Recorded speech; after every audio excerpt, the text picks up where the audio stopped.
Pakinggan nyo tong utak luga na to ha. Yan, makikita nyo yung sinasabi niya.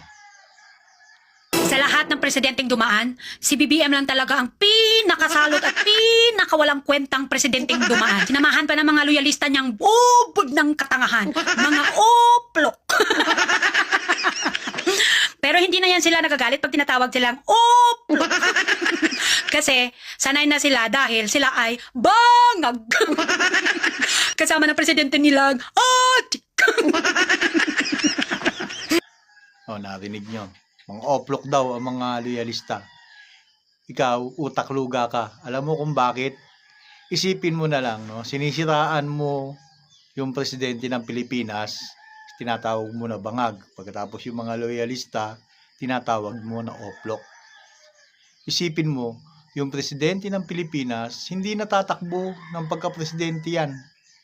Diba? Yan ay magre-retiro na pagkatapos niya maging presidente. Kayo, naghahangad pa lang kayo ng mga maging presidente, yung inyong sinasamba na poon, na inyong mga idolo. Diba? Isipin nyo, ginagalit nyo yung ibang botante.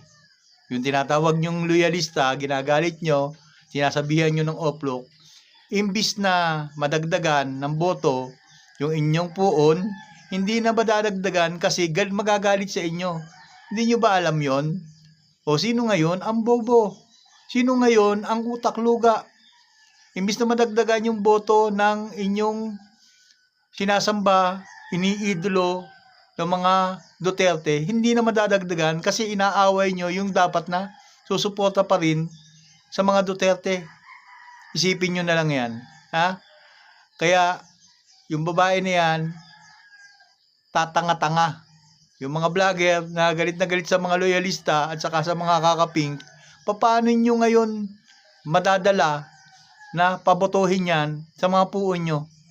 Di ba? Yun lang.